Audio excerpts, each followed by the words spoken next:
السلام عليكم ورحمة الله وبركاته. طبعا كلنا شفنا الواقعة بتاعت الراجل المسن بتاع المنصورة. الحقيقة يعني انقسم الناس إلى فصلتين في الواقعة دي. ناس عايزة تولع في السواق وفي التباع، وناس شايفة ان الراجل المسن هو اللي غلطان. تعالوا كده نفكر فيها بالعقل. دلوقتي الفيديو اللي ظاهر قدامنا بيقول ايه؟ بيقول ان التباع عمال يقول له يا حاج والله ما رايح، يا حاج والله ما رايح، تمام؟ والتباع ولا زق ولا اي حاجه. ده رقم واحد. رقم اتنين، بيقول ان الراجل المسن مسك في الاتوبيس والاتوبيس ماشي. يعني راجل مسن كان متشعبط في الاتوبيس والاتوبيس بيتحرك فعلا، وفضل ماسك فيه والاتوبيس ماشي على سرعه بطيئه وخلاص الاتوبيس ماشي.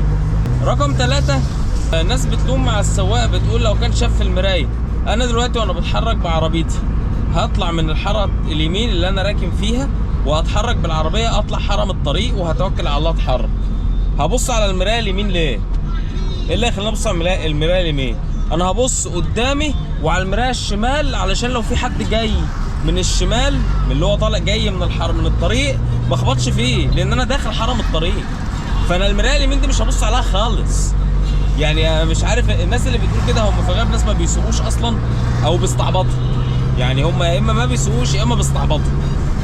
لان انت اي واحد راكن على اليمين وهيدخل الطريق بيبص قدامه ويبص على المرايه الشمال بس. هبص على المرايه اليمين ليه؟ ما هو مغادر اليمين اصلا، هيبص على المرايه اليمين ليه؟ فانا الصراحه يعني انا شايف ان الفيديو هيخرج السواق والتباع. بس هو السؤال، هو اتقبض عليهم ليه؟ يعني هو لمجرد ان مواطن صور فعل، والفعل ده اثار استيائنا لسقوط الراجل العجوز، ماشي؟ ليه بقى السواق والتباع اتقبض عليهم؟ مش عارف. انا فعلا مش عارف. يعني انا بصراحه الراجل العجوز صعبان عليا وزعلان على وقعته، صح حقيقي. بس ومش هقول بقى هو يعني الواحد لما بيكبر في السن بتبقى قراراته دايما مش احكم حاجه. لكن هو قراره كان غير حكيم، ان هو الاتوبيس يبقى بيتحرك وانت تفضل ماسك فيه.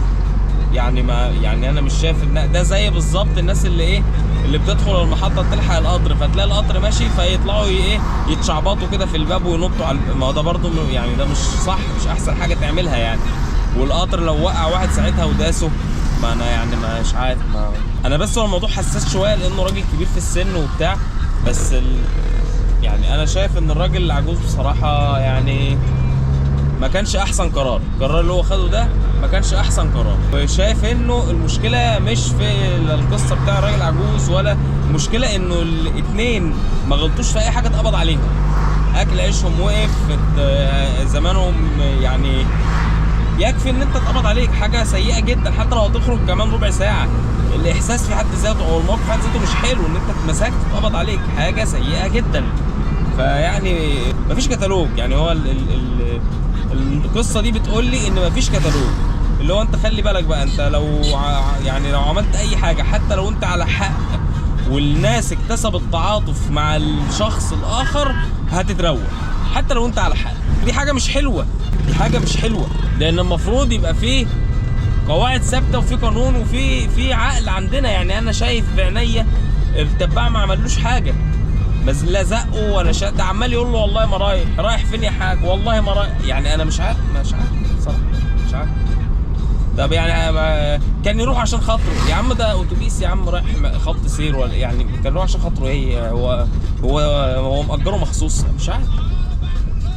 ربنا يستر، ربنا يستر علينا، ربنا يستر علينا ان ما نقعش في موقف زي ده ويبقى لا ناقة له ولا جمل ويروح في داهيه بسبب ان الناس تعاطفت مع الشخص التاني. السلام عليكم.